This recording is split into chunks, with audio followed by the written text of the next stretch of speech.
বাংলার বাড়ি প্রকল্পের পিডব্লিউএল তালিকায় যারা ঘরের টাকা পাবেন তাদের কিন্তু আধার ভেরিফিকেশন শুরু হয়ে গেছে। এটা সকলেই জানেন। আবার অনেকেই কিন্তু আধার ভেরিফিকেশন অলরেডি করে ফেলেছেন। কিন্তু এই আধার ভেরিফিকেশন করতে গিয়ে বিভিন্ন ধরনের এরর মেসেজ আসছে। আবার কারো কারো ব্যাংকের সমস্যা। কেউ ভেরিফিকেশন করতে গিয়ে দেখছেন কারোর আইএফএসসি কোড ভুল, কারোর ব্যাংক অ্যাকাউন্ট ক্লোজ হয়ে গেছে, অ্যাকাউন্ট চেঞ্জ করবেন, বা যে সমস্ত এরর মেসেজগুলো আসছে ASS server return error, HTTP error, validation error, এরকম বিভিন্ন ধরনের এরর মেসেজ আসছে। তো এই রকম মেসেজ আসলে কিভাবে তার সমাধান করে আপনার আধার ভেরিফিকেশনটি সম্পন্ন করবেন, বা ব্যাংক অ্যাকাউন্ট কবে কখন কিভাবে চেঞ্জ করবেন, তার সমস্তটাই কিন্তু আজকের এই ভিডিওতে আমি আপনাদেরকে বুঝিয়ে বলে দেবো। আধার ভেরিফিকেশন যারা এখনো গুরুত্ব দিচ্ছেন না তারা কিন্তু বিপদে পড়তে পারেন। কিরকম বিপদ সেটাও আমি আপনাদেরকে জানিয়ে দিই। এই যে পিডব্লিউএল এ এত এত মানুষ আছেন যাদের সরকার টাকা দেবে, তো এই পিডব্লিউএল এর সমস্ত উপভোক্তাকে সরকার একবারই টাকা দিয়ে দেবে, নাকি অর্ধেক অর্ধেক করে দুটো ফেজে টাকা দেবে, সেটা কিন্তু আমরা জানি না। যদি অর্ধেক অর্ধেক করে দুটো ফেজে টাকা দেয়, সেই ক্ষেত্রে যারা আধার ভেরিফিকেশন বা ইউডিং এর কাজটি কমপ্লিট করে রেখেছে তারাই কিন্তু অগ্রাধিকার পাবে। তাই যারা এখনো আধার ভেরিফিকেশনটি করছেন না বা গুরুত্ব দিচ্ছেন না তারা কিন্তু সমস্যায় পড়ে যেতে পারেন। তো আমি আজকে এই ভিডিওতে আপনাদেরকে দেখাবো, যদি আপনারা আধার ভেরিফিকেশন করতে গিয়ে কোনো সমস্যায় পড়েন তাহলে কিভাবে তার সমাধান করবেন। চলুন শুরু করি আজকের সেই টিউটোরিয়াল। তো সমস্যাগুলো সমাধান করার আগে আর একবার জানিয়ে রাখি, যারা এখনো আধার ভেরিফিকেশন করেননি, ভেরিফিকেশন করবেন, তারা কিন্তু বাড়িতে বসেই নিজেদের ফোনে থাকা গুগল ক্রোম ব্রাউজারটির মাধ্যমে আধার ভেরিফিকেশন করে নিতে পারেন। এই জন্য আপনাকে গুগলে গিয়ে লিখতে হবে undertaking.wb.gov.in। এই ওয়েবসাইটের মাধ্যমে গিয়ে আপনারা আধার ভেরিফিকেশনটি করে নিতে পারবেন। কিভাবে আধার ভেরিফিকেশন করবেন আমার চ্যানেলে সেই ভিডিও দেওয়া আছে। তিনটে পদ্ধতিতে আপনারা আধার কার্ড ভেরিফিকেশন করতে পারবেন। ভিডিওর আই বটন থেকে অথবা এই ভিডিও ডেসক্রিপশন বক্স থেকে আপনারা সেই ভিডিওর লিংক পেয়ে যাবেন, একবার দেখে নেবেন। চলুন এবার ভেরিফিকেশন করতে গিয়ে যে যে সমস্যাগুলো আমরা এই 3 দিনে পেয়েছি বা আপনারা যে যে সমস্যাগুলো পেতে পারেন আগাম, সেই সমস্যাগুলো দেখিয়ে দিই এবং সমাধানের রাস্তাও বলে দিচ্ছি। যখন আপনারা অ্যাপসে অথবা গুগল ক্রোমে গিয়ে যখন ভেরিফিকেশন করবেন, করার পর যখন আপনারা ফোন নাম্বার দেবেন দিয়ে সাবমিট করবেন, তখন যে সমস্যাটা আসবে, প্রথম যে এররটি আসবে সেটা বলবে mobile number not found or SMS not send. তো এই যে সমস্যাটা, তিনটে কারণে কিন্তু এই সমস্যাটা আসতে পারে। কি কি সেই তিনটে কারণ? প্রথম হচ্ছে আপনি সার্ভের সময় যে ফোন নাম্বার দিয়েছিলেন সেই ফোন নাম্বারটা দিয়ে লগ ইন করছেন না। প্রথম যে ফোন নাম্বারটা দিতে হয় সেই ফোন নাম্বারটা আপনি সেটা দিচ্ছেন না যেটা আপনি সার্ভের সময় সার্ভেয়ারকে দিয়েছিলেন। সেই কারণেই বলতে পারে মোবাইল নাম্বার নট ফাউন্ড। দ্বিতীয়ত কেন এটা হতে পারে, ব্লক অফিস থেকে এসএমএস পাঠানো হচ্ছে। তো ব্লক অফিস থেকে যখন আমরা এসএমএস পাঠাচ্ছি তখন সেই এসএমএসটা চলে যাচ্ছে আইটি ডিপার্টমেন্টের কাছে। আইটি ডিপার্টমেন্টকে যারা এই সফটওয়্যারটি বানিয়েছে তাদের কাছে আমরা একটা লিংক সেন্ড করছি। সেই লিংকটা আইটি ডিপার্টমেন্ট আপনাদের মোবাইলে দিচ্ছে। সেই এসএমএসটা এখনো পুরোপুরি কমপ্লিট হয়নি, যে কারণে কিন্তু বলা হতে পারে এসএমএস নট সেন্ড।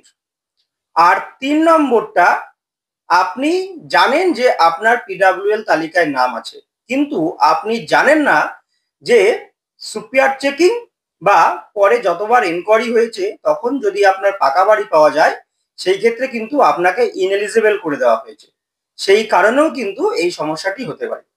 তাহলে প্রথমে এই সমস্যাটাই হবে mobile number not found or SMS not send. এর 3টে কারণ ছিল, 3টে কারণে কিন্তু আমি আপনাদেরকে বুঝিয়ে বলে দিলাম। এর পরের যে সমস্যাগুলো হবে, যেমন প্রথমে বলেছিলাম এএসএ সার্ভার রিটার্ন এরর, এটা দেখবেন এইচটিটিপি 400। তারপরে আছে fail to face x API token. এছাড়াও দেখবেন ভ্যালিডেশন এরর। এই 3টে সমস্যা সবার ক্ষেত্রে আসবে, একবার করে এই সমস্যায় আপনাকে পড়তেই হবে। যদি এই রকম সমস্যা আসে তাহলে আপনি কি করে সমাধান করবেন চলুন আমি দেখিয়ে দিচ্ছি। অ্যাপসটি ওপেন করেই প্রথমে আপনাকে ফোন নাম্বার বসাতে হবে। বসানোর পর এই সাবমিট অপশনে ক্লিক করবেন। তো এখানে কিন্তু সেই ফোন নাম্বারটি বসাবেন যেটা আপনি সার্ভের সময় সার্ভেয়ারকে দিয়েছিলেন। যদি সেই নাম্বারটি আপনার কাছে না থাকে তাহলে বিডিও অফিসে গিয়ে নাম্বারটি চেঞ্জ করে নিয়ে আসবেন। এখানে নতুন নাম্বার বসিয়ে তারপর সাবমিট অপশনে ক্লিক করবেন। ফোনে ওটিপি চলে যাবে, সেই ওটিপিটি এখানে বসিয়ে দেবেন। ওটিপিটি বসিয়ে দেওয়ার পরে 6 সংখ্যার ওটিপি আপনার ফোনে যাবে। এই ওটিপিটা খুব স্মুথলি চলে যায়, কোনো সমস্যা হয় না। তারপর এখানে একটা ডিক্লারেশন চলে আসবে। সমস্যা শুরু হবে আপনার এই জায়গা থেকে। এই যে আপনি আই অ্যাকসেপ্ট দ্য ডিক্লারেশন করার পর আধার নম্বরটি দিলেন, এইখান থেকে আপনার সমস্যা শুরু। এই যে সেন্ড করুন, দেখুন সমস্যা শুরু। এরর মেসেজটি দিচ্ছে fail to face x API token. এটা যতবার আসবে আপনার কাজ শুধু ওকে করা আর সেন্ড করা। ওকে করবেন, আবার সেন্ড করবেন, ওকে করবেন, আবার সেন্ড করবেন। যতক্ষণ না আপনার ফোনে ওটিপি সেন্ড হচ্ছে ততক্ষণ আপনি এরম করতেই থাকবেন, ওকে করবেন আর সেন্ড করবেন। এরপর দেখবেন একটা সময় ঠিক ওটিপি আপনার ফোনে সেন্ড হয়ে যাবে।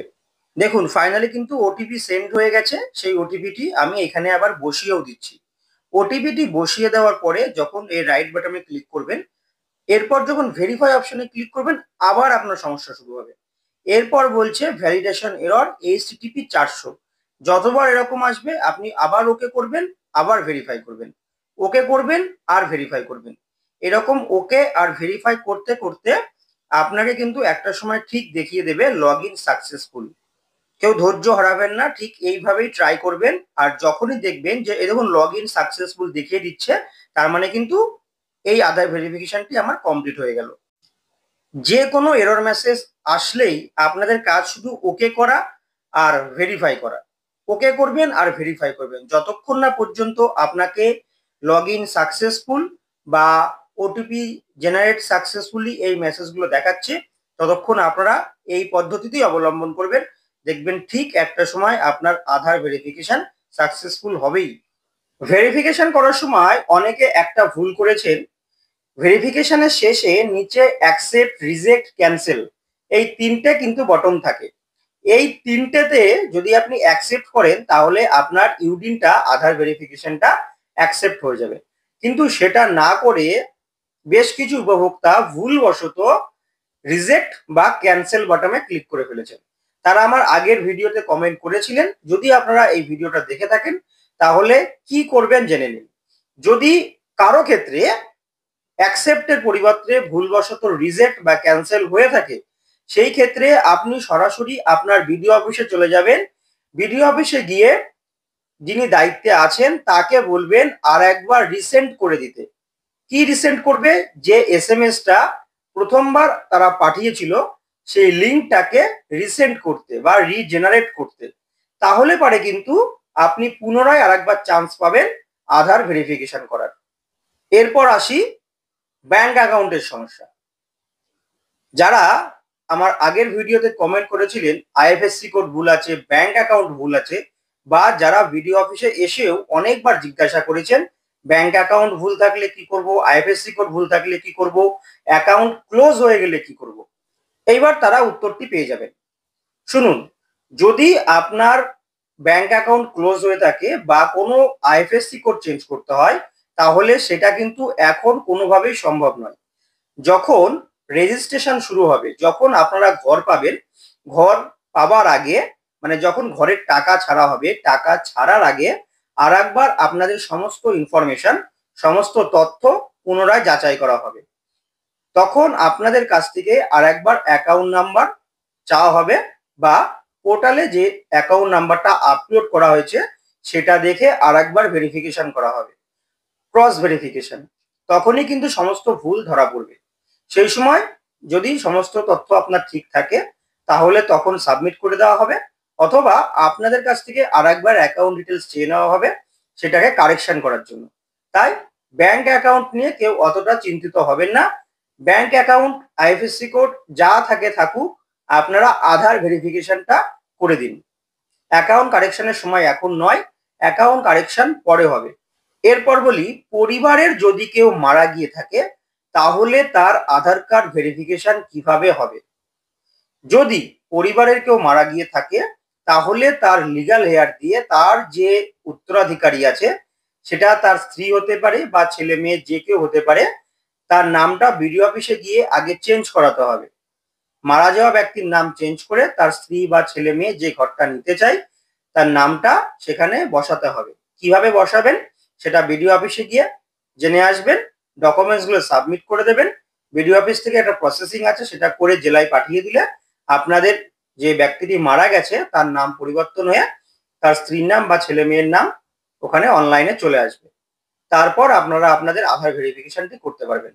আপনাদের সুবিধার্থে আরো একটা ছোট্ট ইনফরমেশন দিয়ে রাখি। এই যে আধার ভেরিফিকেশনটা আপনারা জানেন যে বিডিও অফিস এবং গ্রাম পঞ্চায়েত অফিসে হচ্ছে। এটা ছাড়াও কিন্তু আপনাদের এলাকার যে সাইবার ক্যাফে আছে যেখানে অনলাইনে সমস্ত কাজ হয়, সেইখানে গেলেও কিন্তু আপনারা এই আধার ভেরিফিকেশনটি করে নিতে পারবেন।